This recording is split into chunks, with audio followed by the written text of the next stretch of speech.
সূরা বনী ইসরাইলের প্রথম নম্বর আয়াতটি আমি তেলাওয়াত করেছি। এই আয়াতের তাফসীর করতে গেলে কয়েক ঘন্টা লাগবে, কয়েক ঘন্টা শেষ হবে না। শুধু সুবহান সুবহানাল্লাহি সুবহান শব্দের তাফসীর করলে অনেক সময় লাগবে, বেআবদিহি তাফসীর করলে 1 ঘন্টা লাগবে। কারণ বেরসুলিহি না বলে আবদিহি কেন বলেছেন, এটার আলাদা তাফসীর আছে। আসরা বলেছেন, আসরার তাফসীর কি? লাইলা মিনাল মসজিদিল হারাম ইলাল মসজিদিল আকসা, এখানে লাইলা বলেছেন কেন, নাহারান কেন বলে নাই, এগুলো তাফসীর করতে গেলে অনেকক্ষণ সময়ের দরকার আছে। আমরা এত তাফসীর এখানে করব না, যেহেতু মসজিদ। আমরা গুরুত্বপূর্ণ কয়েকটি শিক্ষণীয় কথাবার্তা বলি। আমরা প্রত্যেকে যেন কোরআন এবং হাদিসের শিক্ষণীয় কথাগুলো নিজের জীবনে যেন আমল করতে পারি। আল্লাহ আমাদেরকে তৌফিক দান করুন, আমিন।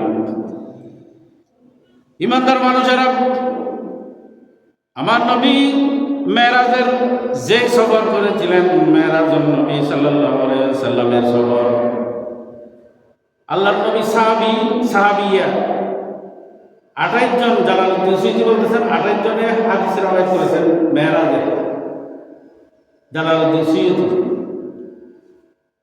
তারপরে মুহিউদ্দিন ইবনুল আরবি 26 জনে বর্ণনা করেছেন মেরাজের হাদিস। ইসলামী শরীয়তের আর কোনো বিষয় এতগুলো হাদিস দিয়ে রওয়ায়াত নেই। যতগুলো হাদিস মেরাজ সম্পর্কে আছে, সবচেয়ে বেশি মেরাজের হাদিস বর্ণনা করেছেন হযরত আনাস ইবনে মালিক রাদিয়াল্লাহু তাআলা, খাদিমুর রাসূল। আল্লাহর নবীর খেদমত আঞ্জাম দিয়েছেন হযরতে আনাস রাদিয়াল্লাহু তাআলা, 10 বছর খেদমত করেছেন। হযরত আনাস ইবনে মালিক রাদিয়াল্লাহু তাআলা বলতেছেন, ক্বালা লাম্মা জিবরিলু ইলা রাসূলিল্লাহি সাল্লাল্লাহু আলাইহি ওয়াসাল্লাম বিল বরা, আমার নবীকে যখন উম্মে ঘর থেকে আমার নবীকে বাইতুল্লাহ শরীফের হাতিমে কাবার মধ্যে নিয়ে গেলেন। বাইতুল্লাহ শরীফের হাতিমে কাবা শরীফের একটা অংশ কাবার বাইরে আছে, এটাকে বলা হয় হাতিমে কাবা। এখানে জমজমের কূপের পানি দিয়ে আমার নবীর কলমকে সবকে সদর করাইছেন। যখন বোরাক আনল, বোরাকের মধ্যে আরোহণ করার জন্য যখন বোরাক আনল, ফাঁকা আন্না সাররাত উযুনাইহি, বোরাক যখন আনছে, বোরাকের উপরে আমার নবী সওয়ার হওয়ার আগে বোরাকটা কান যাচ্ছে, মানে এভাবে কান যাচ্ছে। তার মানে রসুলকে পিঠের উপর সওয়ার করাইতে দিতে থাকছে না বোরাকে। তখন জিবরাইল বলল, ইয়া বোরাক, ওয়াকালা জিবরাইল মা ইয়া বোরাক, হে বোরাক অপেক্ষা করো, ঠেরো।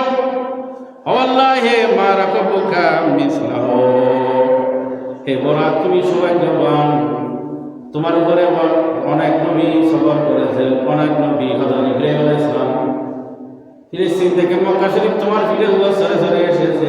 হে বোরাক, অনেক নবী তোমার বোরাক তোমার পিঠের উপর সওয়ার হয়েছে, কিন্তু পৃথিবীর সর্বশ্রেষ্ঠ ব্যক্তি যা, পৃথিবীর যতগুলো সৃষ্টি আল্লাহর যে জাত সৃষ্টি করেছেন, সবচেয়ে শ্রেষ্ঠ জাত হলো আমার নবী।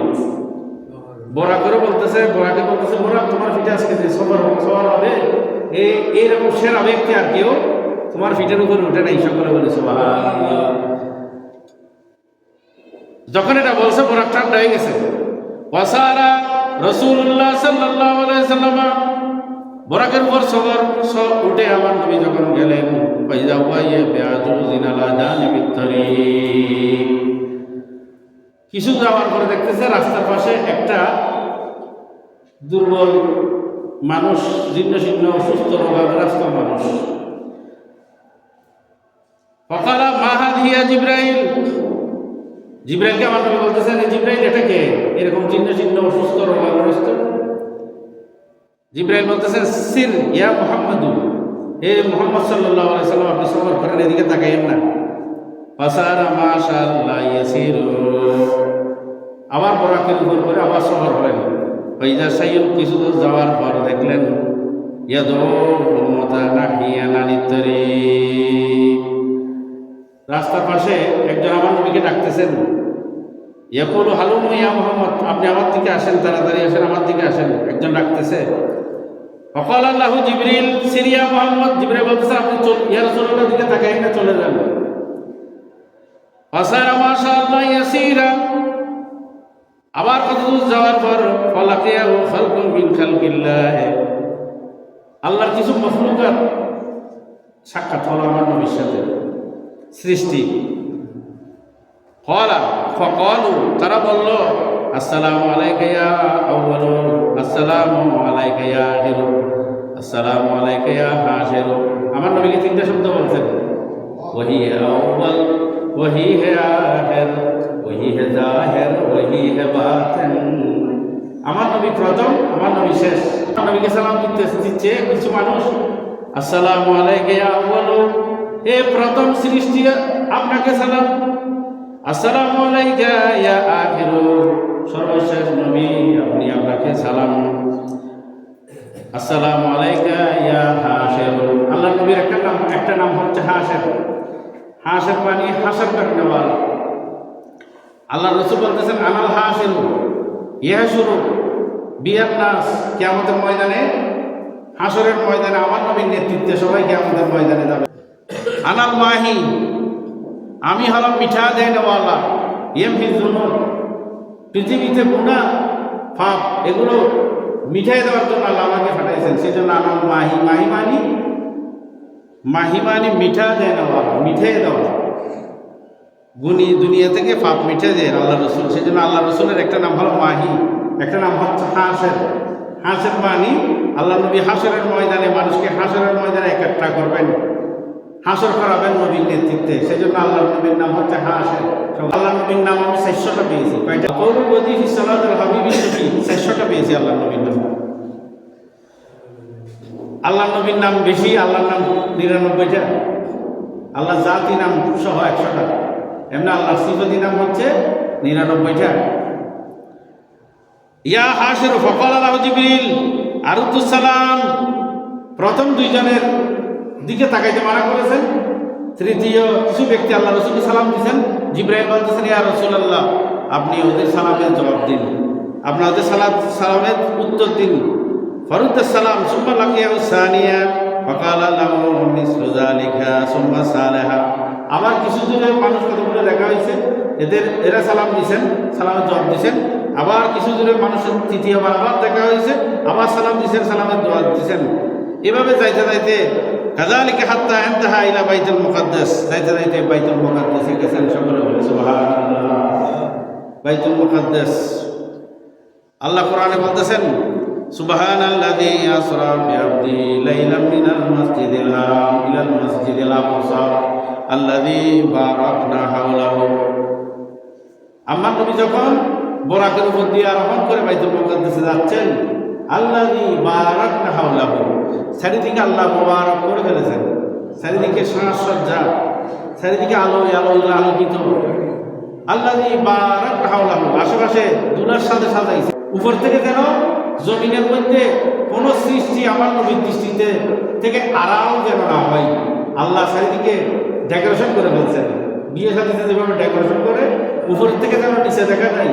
আল্লাযী বারাকনা হাওলাহু লিনুরিয়াহু মিন আয়াতিনা, আমার আল্লাহ বলতেছেন আমি পৃথিবীতে যত নিদর্শন রেখেছি আমার নবী যেন বরাকের উপর থেকে দেখেন, বরাকের উপর থেকে দেখেন। লিনুরিয়াহু মিন আয়াতিনা ইন্নাহু হুয়াস সামিউল বাসীর। সুবহানাল্লাহ। আমার নবী সবগুলো দেখেছেন, আসমান বরাকের উপর থেকে জমিনে চারিদিকে তাকাচ্ছেন। মদিনা শরীফেও নেমেছেন আমার নবী হিজরত করার আগে। এগুলো তো হিজরতের 1 বছর আগে ঘটনা। মক্কা থেকে মেরাজে গেছেন, যখন মদিনা শরীফের উপর দিকে রাখছেন, জিবরাইল বলতেছেন ইয়া রাসূলুল্লাহ আপনি নামেন। কোথায় নামবো? এখানে তো খেজুর বাগান সবগুলো। বলতেছেন এখানে নামেন, এটা হলো ইয়াসরব। মদিনার আগের নাম কি? ইয়াসরব। ইয়াসরব কি হাওয়া, ইয়াসরব কি গলি হ্যায়, ইয়াসরব মে জো মর যাও বেশুবা ওলি হ্যায়। আমার নবীকে বলতেছেন জিবরাইল মদিনা শরীফের উপর দিয়ে যখন যাচ্ছেন, ইয়া রাসূলুল্লাহ নামেন, এখানে নামাজ পড়েন 2 রাকাত। আবার এখানে নামাজ পড়ার পরে বলতেছেন ইয়া রাসূলুল্লাহ আপনি কোথায় নামাজ পড়েছেন জানেন কিনা? আল্লাহ রাসূল বলতেছেন কোন জায়গায়? জিবরাইল বলতেছেন এটা হলো মদিনা শরীফ, ইয়াসরব, যেখানে আপনি হিজরত করে যাবেন। সুবহানাল্লাহ। আবার কত দূর যাওয়ার পরে দেখতেছেন, আবার বলতেছেন ইয়া রাসূলুল্লাহ আপনি একটা নামেন, একটা ঘর নামছেন, নামে আবার 2 রাকাত নামাজ পড়েছেন। জিবরাইল বলতেছেন ইয়া রাসূলুল্লাহ আপনি কি জানেন কোন জায়গায় নামাজ পড়েছেন? এটা হলো বেথলেহেম। ঈসা আলাইহিস সালাম যে ঘরে জন্মগ্রহণ করেছেন সেই ঘরে আপনি নেমে 2 রাকাত নামাজ পড়েছেন। পৃথিবীতে এমন কোনো জায়গা নাই মেরাজের রাত্রে আমার নবী যায় নাই। সুবহানাল্লাহ। মদিনার রাজ্য কোহে কাহাফ, সেখানে গেছেন।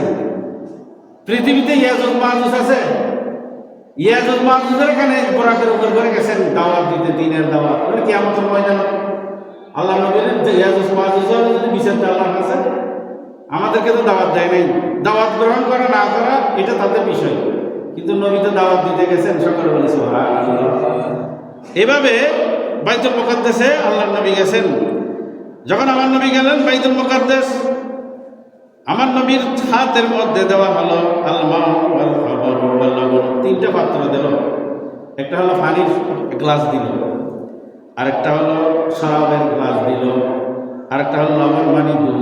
পানি, শরাব, দুধ, কয়টা দিল? 3টা। পানিও দেওয়া হলো, দুধও দেওয়া হলো, শরাব।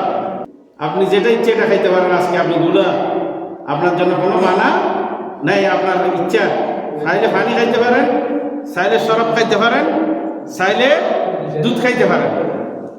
3টা দেওয়া হলো। এগুলো কেন বলতেছি বলবো। অতনাওয়ালা রাসূলুল্লাহ সাল্লাল্লাহু আলাইহি সাল্লাম লবনা, 3টা থেকে চুজ করলেন। আমার নবী দুধের গ্লাসটা নিলেন, দুধ পান করলেন। সকলে বলে সুবহানাল্লাহ। পানিও পান করলেন না। আমার নবী শরাবের পাত্র হাতে নিলেন না, দুধ নিলেন। কি নিলেন? দুধ নিলেন। দুধ কেন নিলেন? মদ কেন নিলেন না? আল্লাহ তো মানা করে নাই। নবীকে মদ নিতে মানা করছে? মানা করে নাই। মদ নেন, পানি নেন, দুধ নেন, যে কোনো একটা আপনি নিতে পারেন, কিন্তু নবী পছন্দ করেছেন কোনটা? দুধেরটা। আমার নবী দুধেরটা কেন পছন্দ করেছেন? এটা বলছেন মিন তাবিয়াতিহি, আল্লাহর নবীর স্বভাব হচ্ছে, প্রকৃতি হচ্ছে, নেচার হচ্ছে, আচরণ হচ্ছে। 12টা বেছে নেওয়া। 2জন ব্যক্তি মদের যুবুদ্ধ, মদ পান করে। মদ হারাম হওয়ার আগে মক্কা শরীফের গলিতে গলিতে ঘরে ঘরে মদ ছিল। কি ছিল? মদ। পানির মতো মদ পান করতো আরবের মানুষেরা। একসাথে সাথে মদ হারাম করে নেই, বেশি পুরানো অভ্যাস সাথে সাথে বন্ধ করেনি। আল্লাহ বলতেছেন মদ খাও, কিন্তু মদ খাই নামাজের না যাই। মদ 1 ঘন্টা অনেক আগে হো, নামাজের আগে হো। ওয়ালা তাকরাবুস সালাত ওয়া আনতুম সুকারা, নামাজে যাওয়া নেশা কেটে গেলে এরকম করে আগে ভাগে খাবে। প্রথমে আল্লাহ বলতেছেন মদ খাও, নেশা কেটে গেলে তারপর নামাজে গিয়ে। নেশা অবস্থায় নামাজে গেলে নামাজ পড়ার বুকে আসবে না, কেরাত আসবে না। প্রথমেই বলছেন পুরনো অভ্যেস যে সারার এত সুযোগ নেই। সাথে সাথে আল্লাহ মদ হারাম করে নেই। যখন মানুষের স্বভাব চরিত্র আল্লাহ নবী বদলাই দিয়েছেন, একেবারে কিয়ামত পর্যন্ত হারাম করে দিয়েছেন। সকলে বলে সুবহানাল্লাহ। ইন্নামাল খামারু ওয়াল মাইসিরু ওয়াল আনসাবু রিজসুম মিন আমালিশ শাইতান ফাজতানিবুহু। আল্লাহ রাসূল বলতেছেন ইন্নামাল খামারু ওয়াল মাইসিরু ওয়াল আনসাবু, জুয়া খেলা, মদ, এগুলো শয়তানের আমল। ফাজতানিবুহু, এগুলো থেকে আল্লাহ বলতেছেন মানাফিউল লিন্নাস, শরীরে নাকি উপকার হয়। বিদেশি উন্নত মানের মদ পুরনো নির্যাস দিয়ে তৈরি হয়। তা আল্লাহ এত ভালো জিনিস হারাম কেন করেছেন? সেরা মদের নাম বলে আমেরিকার মদ শ্যাম্পেন।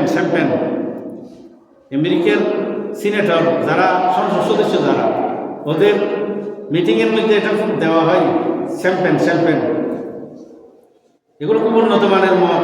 আল্লাহ বলতেছেন এগুলো খাইলে শরীরের উপকার হয়, কিন্তু আল্লাহ এর পরেও এটা হারাম কেন করেছেন? এটা হারাম করার কারণ হচ্ছে মানুষ সৃষ্টির যারা সারা জীব। কি কারণ? মানুষ সৃষ্টির সারা জন্য কি কারণে? মানুষ কিন্তু সৃষ্টি ছাড়া, কিন্তু মানুষ আকৃতিগত গঠন শরীর নিকৃষ্ট। কেন নিকৃষ্ট? গরুর বাচ্চে মার ফেটার তো নইলি মার ওরা দুধ ন দে আম্বা আম্বা করি দুধ দেনা না দেওয়া দুধ রাঁধে না মানুষের বাচ্চে মার ফেটার তো নইলে রাঁধতে না তো মানুষ দুর্বল না? আল্লাহ বলতেছেন খুলিকাল ইনসানু দাঈফা, শারীরিকভাবে মানুষকে আল্লাহ দুর্বল করে সৃষ্টি করেছেন, কিন্তু মানুষকে সৃষ্টি সারা জীব বলেছেন কিসে? মানুষের মধ্যে আল্লাহ দেমাগ দিয়ে দেমাগ কি দিয়ে দেয়? দেমাগ দিয়েছেন, জ্ঞান দিয়েছেন, বুদ্ধি দিয়েছেন, বিবেচনা দিয়েছেন, বোধশক্তি দিয়েছেন, বিবেক দিয়েছেন। এই কারণে মানুষের সৃষ্টি সারা যে গরু ছাগলের মধ্যে এগুলো নেই, পশুর মধ্যে এগুলো নাই। এই যে সৃষ্টির সারা জীব যে কারণে দেমাগ যে কারণে এ কারণে সৃষ্টির সারা জীব এগুলো নষ্ট হয় যে কি খালি কি ফান করিলি সব ফান করিলি শরীরে নষ্ট হচ্ছে কি ব্রেইন কি নষ্ট হয়? ব্রেইন নষ্ট হয়। এই কারণে আল্লাহ সেটা কি করেছেন? হারাম করেছেন। অর্থাৎ যে কারণে মানুষের সৃষ্টির সারা এই সৃষ্টির সারা জীব মদ পান করলে এই জিনিসটা চলে যায়, হিতাহিত জ্ঞান চলে যায়, বিবেক চলে যায়, বিবেচনা বোধ শক্তি চলে যায়, বিবেক চলে যায়, চিন্তা ভাবনা করার ভালো মন্দ পার্থক্য করার জ্ঞান থাকে না মদ পান করলে। সেই জন্য আল্লাহ এটা হারাম করেছেন। সকলে বলে সুবহানাল্লাহ। মেরাজের রাত্রে আমার নবীকে তিনটা দিয়েছেন পাত্র, মদেরও দিয়েছেন, দুধেরও দিয়েছেন, পানিরও দিয়েছেন। আল্লাহ রাসূল দুধেরটা নিয়ে বিসমিল্লাহ বলে পান করলেন। মিন তাবিয়াতিহি, আল্লাহ নবীর স্বভাব। আইয়ামে জাহিলিয়াতের যুগে ঘরে ঘরে মদ পান করতো মানুষে। দুইজন ব্যক্তি মদের গ্লাস জীবন হাত চোখে হাত লাগায়নি। একজন আমার পেয়ারা নবী সাল্লাল্লাহু আলাইহি সাল্লাম, আরেকজন হচ্ছে সাইয়েদনা আবু বকর সিদ্দিক রাদিয়াল্লাহু তাআলা আনহু। সেই জন্য আমার নবী বলতেছেন খিয়ারুকুম ফিল জাহিলিয়া ওয়া খিয়ারুকুম ফিল ইসলাম। আমার সিদ্দিক জাহেলি যুগেও কোনো কিছু খারাপ কিছু স্পর্শ করে নাই। আমার সিদ্দিককে ইসলাম গ্রহণ করার পরে তো প্রশ্নই আসে। যে যুগে ঘরে ঘরে মদ খাইতো, পান করতো, এই যুগে আমার সিদ্দিককে মদের গ্লাস স্পর্শ করে নাই। খিয়ারুকুম ফিল জাহিলিয়া ওয়া খিয়ারুকুম ফিল ইসলাম। ইসলাম আসার পরে, ইসলাম গ্রহণ করার পরে তো প্রশ্নই আসে না। আল্লাহ নবী বলতেছেন আমি যে মাটিতে আমার শরীরের মধ্যে আছে, আমার সিদ্দিকের শরীরে সেই মাটি আছে। সকল বলে সুবহানাল্লাহ। আল্লাহ নবীর শরীর মুবারক মাটিও আছে, তো নূরও আছে। সূরাতে বাসারি, সূরাতে মালাকি, সূরাতে হক্কি, তিনটা সূরা ছিল আল্লাহ নবীর কাছে। আমার নবী বলতেছেন আমি আর সিদ্দিক একই জমিনের মাটি দিয়ে সৃষ্টি। এটা হাদিস তো। অর্থাৎ এটা আবার পৃথিবীর মাটি নয়, এটা কোন জায়গার মাটি? আমার নবীর শরীরে মাটি আছে তো, এটা কোন জায়গার মাটি? রাউযাতুম মিন রিয়াদিল জান্নাহ, জান্নাতের মাটি। সকলে বলেছে এটা রিয়াজুল জান্নাহ না? যেই নবী মানুষ যে জায়গায় দাফন হয়, যার কবর যেখানে হয়, সেখানে মাটি দিয়ে তাকে সৃষ্টি করা হয়। মাটি যেটা গ্যাপ হয়েছে, যেই জায়গার মাটি থেকে তাকে সৃষ্টি করা হয়েছে, ওই জায়গা থেকে একটু মেটে নিয়ে আসছে, আবার সেটা এখানে ফিরিয়ে দিয়ে গ্যাপটা পূরণ করে দেওয়া হয়। রাসূলের জাহেলি যুগের মধ্যেও হযরত আবু বকর সিদ্দিক আর আমার নবী মদের গ্লাস স্পর্শ করেনি, হারাম হওয়ার আগেও করেনি। তাহলে নবী কোরআন নাজিল হওয়ার আগে গুনাহ করছে না? করছে না? না করে। সিদ্দিক আকবরও কোনো গুনাহ জড়িত নয়, আর নবী তো প্রশ্নই নয়। যাই হোক, যখন দুধের গ্লাসটা নিয়ে দুধ পান করলেন, আমার নবী হযরত জিবরাইল আমিন বলতেছেন আপনি ওয়ালাউ শারাবতাল মা লাগারাকাত, যদি পানি পান করতেন লাগারাকাত উম্মাতুকা। তিনটা দেওয়া হয়েছে, আপনি দিয়েছেন দুধেরটা, পানিও নেন নাই, শরাবও নেন নাই।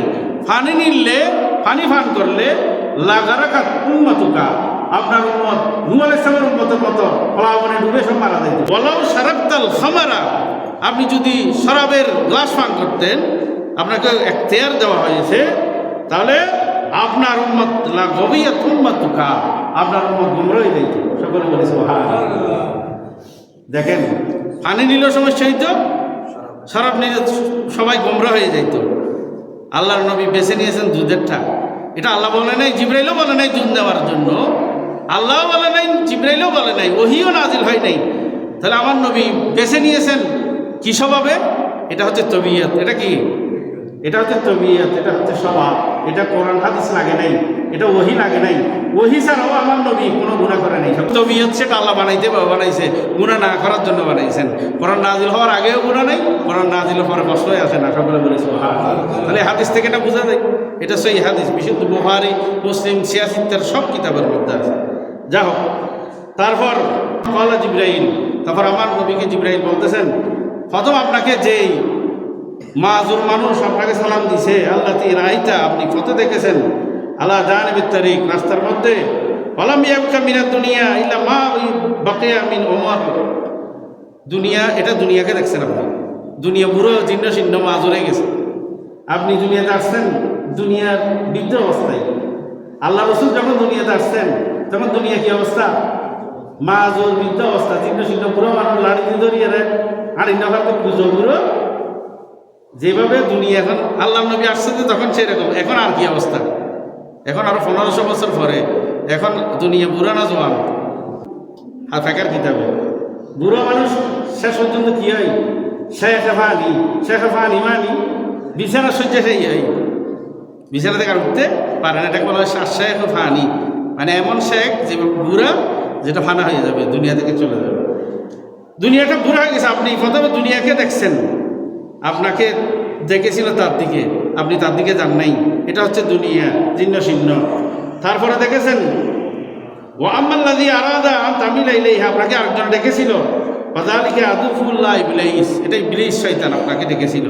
আপনি যান, আপনাকে যেদিকে তাকাইতে মানা করছিলাম, এটা ইবলিস শয়তান আপনাকে ডেকেছিল। আরাদা আন তামিলা ইলাইহি, জিবরিল এই শয়তানে চেয়েছিল আপনি তার দিকে মাইল হবেন, ঝুঁকেবেন, তার দিকে ঝুঁকবেন, এই জন্য আমি আপনাকে এদিকে না তাকানোর জন্য বলেছিলাম। ও আম্মাল্লাযীনা সাল্লামু আলাইকা, আপনাকে প্রথমে একজন ব্যক্তি সালাম দিছিল, আপনাকে সালামের জবাব দিতে বলছিলাম। তারপর একজনে সালাম দিছে, সালামের জবাব দিতে বলছিলাম। আরেকজনে সালাম দিছে, সালামের জবাব দিতে বলছিলাম। একজন ছিল হযরত ইব্রাহিম আলাইহিস সালাম, আরেকজন হযরত মূসা আলাইহিস সালাম, আরেকজন হযরত ঈসা আলাইহিস সালাম। সকলে বলে সুবহানাল্লাহ। আমি গত দুবাই বলেছিলাম, ওদিকে আসমানে দেখেছেন ইব্রাহিম আলাইহিস সালামকে বাইতুল মামুরে, মূসা আলাইহিস সালামকে দেখছেন ষষ্ঠ আসমানে, পঞ্চম আলাইহিস সালাম হারুন আলাইহিস সালামকে দেখছেন। আবার এগুলো জমিনের মধ্যে দেখতেছেন, ঠিক না? কেন দেখতেছেন? সূর্যের মতো, সূর্য থাকে আসমানে, আলো থাকে জমিনে, ওরা আছে আসমানে, দেখা হয়ে গেছে তাদের কবরের মধ্যে দেখছেন, জমিনের মধ্যে দেখেছেন। সকলে বলে সুবহানাল্লাহ। যা হোক, এই হলো আল্লাহ নবীর মেরাজের রাত্রির বিষয়। আল্লাহ নবী এমন কোনো বিষয় নেই, এমন আসমান জমিনের এমন কোনো রহস্য নেই যেগুলো মেরাজের রাত্রে আমার নবীকে আল্লাহ দেখাই নেই। সকলে বলে সুবহানাল্লাহ। আল্লাহ রসুল আল্লাহকে দেখছেন, মাররাতান বেআইনিহি ওয়া মাররাতান বিফুয়াদিহি। মুহাদ্দিস যারা পৃথিবীতে মুহাদ্দিস আছে না, হাদিসের ইমাম, তরিকতের ইমাম, শরীয়তের ইমাম, হাদিসের ইমাম, 3 রকমের ইমাম আছে। শরীয়তের ইমাম আবু হানিফা, ইমাম শাফি, ইমাম আহমদ ইবনে হাম্বল, ইমাম মালিক রাদিয়াল্লাহু তাআলা। তরিকতের ইমাম আগেও ছিল, এখনও আছে। হযরত বাহাউদ্দিন নকশবন্দি, মুজাদ্দিদ আল ফিসানি, হযরত গৌসুল পাক আব্দুল কাদের জিলানী, তার সোহরাওয়ার্দী তরিকত, সোহরাওয়ার্দী, আবুল হাসান হারকানি তরিকত, বিভিন্ন তরিকতের ইমাম, হাদিসের ইমাম, সিয়াসিত্তের ইমাম, ইমাম বুখারী, ইমাম তিরমিজি, ইমাম আবু দাউদ, ইমাম মুসলিম, ইমাম ইবনে মাজাহ, প্রত্যেকে একমত পোষণ করেছেন আল্লাহ রাসূল রাআইতু রাব্বি বিআইনাইয়া, আমি আমার চোখ দিয়ে, যে চোখ আল্লাহ আমার কপালের সাথে দিয়েছেন, এই চোখ দিয়ে আমি আল্লাহকে দেখেছি। সকলে বলে সুবহানাল্লাহ। রাআইতু রাব্বি বিআইনাইয়া, আমি একবার চোখ দিয়ে দেখেছি। ওমাররাতান বিফুয়াদিহি, ফুয়াদ মানে কলব, ফুয়াদ মানে কি? কলবের চোখ দিয়ে আরেকবার দেখেছি। সকলে বলে সুবহানাল্লাহ। তাহলে নবীকে দেখা, আল্লাহকে দেখা নবীর পক্ষে সম্ভব, মূসা আলাইহিস সালাম দেখেনি। যা হোক, জমিনে আল্লাহকে দেখা সম্ভব না, সেজন্য জমিন থেকে আল্লাহ নবী দেখেনি। আরশে আজিমে গিয়ে আল্লাহকে দেখা সম্ভব, সেখানে আল্লাহ নবী যাওয়া সম্ভব, যেখানে যাওয়া সম্ভব সেখানে দেখাও সম্ভব। আল্লাহ নবী গিয়েছেন, সচক্ষে আল্লাহকে দেখেছেন, দেখে এসে বলতে পারে নাই, ব্যক্ত করতে পারে না আল্লাহ কিরকম। আল্লাহ আল্লাহর মতন। আল্লাহ নবী আল্লাহকে দেখছেন, লা মাসিলা লাহু ওয়ালা মিসালা লাহু, পৃথিবীতে আল্লাহর কোনো মেসাল নাই, কোনো দৃষ্টান্ত নেই। আল্লাহকে কেমন দেখেছেন? আল্লাহ আল্লাহর মতন। সকলে বলে সুবহানাল্লাহ। হযরত মনসুর আল্লাহ সাল্লাহ আল্লাহ শুধু কথা শুনেছেন, আনাল হক, আনাল হক, আনাল হক বলেছেন আল্লাহর কথা। আনা মান আনতা, জিজ্ঞাসা করেছেন জজবের হালতে, মান আনতা, আপনি কে? ক্বালা আনাল হক, আল্লাহ বলেছেন আমি হক, হক ইলাহি। মনসুর আল্লাহ যে জিকির শুরু হয়ে গেছে আনাল হক, আসলে নিজেকে খোদা দাবি করে নেই, এটা আল্লাহ বলেছেন যে আল্লাহর কথাটা জিকির করতেছেন। সকলে বলে সুবহানাল্লাহ। আল্লাহর কথাই দিওয়ানা হয়ে গেছে। অনুভাবে শেরমাদত, তিনি আল্লাহকে দেখেছেন স্বপ্নে, জিজ্ঞাসা করেছেন মান আনতা, আপনি কে? ক্বালা আনা আল্লাহ, আল্লাহ বলেছেন আমি আল্লাহ। শেরমাদতে জিকির হয়ে গেছে আনা আল্লাহ, আনা আল্লাহ, আনা আল্লাহ। আল্লাহর যদি শব্দ যদি কেউ শুনে সে পাগল হয়ে যাবে না, দিওয়ানা হয়ে যাবে না? এই দিওয়ানা হয়ে গেছে, যে মনসুর আল্লাহ দিওয়ানা হয়ে গেছে, আল্লাহ হক বলতেছেন।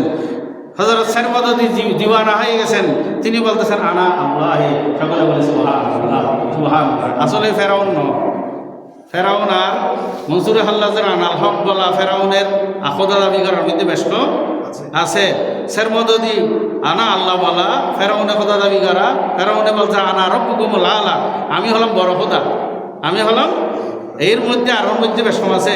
মনসুর আল্লাহের ভিতরে কুফুরি ছিল না, শেরমাদতের ভিতরে কুফুরি ছিল না, কিন্তু ফেরাউনের ভিতরে কি ছিল? কুফুরি ছিল। নমরুদের ভিতরে কি ছিল? কুফুরি ছিল। সেজন্য জালালউদ্দিন রুমি বলতেছেন, হার কে গিরাত ইল্লাতি ইল্লাত সুওয়াত, কুফরে গিরাত কামিলে মিল্লাত সুওয়াত। হার কে গিরাত ইল্লাতি ইল্লাত সুওয়াত, কুফরে গিরাত কামিলে মিল্লাত সুওয়াত। হুজুর আনারা সবসময় জালালউদ্দিন রুমির কথা হন, শেখ সাদির কথা হন, কোরআন হাদিসের কথা না কইবেন, এলে বহুজনের মনোভাব আইতে পারে না, আইতে পারে। শেখ সাদি জালালউদ্দিন রুমি কোরআন হাদিস বুঝে, কোরআন হাদিস খেয়ে ফেলছেন, খেয়ে নির্যাস আমাদেরকে দিয়েছেন মসনবী শরীফের মধ্যে। কোরআন হাদিস বেশি যারা বুঝেছেন ওদের বুঝ দিয়ে আমরা বুঝবো, আমাদের এরকম বুঝ নেই। ওরা যে বুঝা বুঝেছেন, জালালউদ্দিন রুমি বলতেছেন হার কে গিরাত ইল্লাতি ইল্লাত সুওয়াত, কুফরে গিরাত কামিলে মিল্লাত সুওয়াত। খারাপ মানুষ যা করে ভালো কাজের ভিতরেও খারাপ আছে। মানুষ যদি খারাপ হয়, মাঝে মধ্যে একটা দুইটা ভালো কাজ দেখবেন যে ওর উদ্দেশ্য খারাপ। জালালউদ্দিন রুমি বলতেছেন হার কে গিরাত ইল্লাতি ইল্লাত সুওয়াত, যত খারাপ মানুষ আছে যা করে সব খারাপ, উদ্দেশ্য খারাপ। বেসিক্যালি সে ভালো নয়, ভিতরে ভালো নয়, মানুষকে দেখানোর জন্য, ঠকানোর জন্য, ধোঁকা দেওয়ার জন্য ভালো কাজ করতেছে। কুফরে গিরাত কামিলে মিল্লাত সুওয়াত। আল্লাহ ওয়ালা নেককার মানুষ যদি কুফরি করে, এই কুফরের ভিতরেও মিল্লাত আছে, ধর্ম আছে। সুবহানাল্লাহ।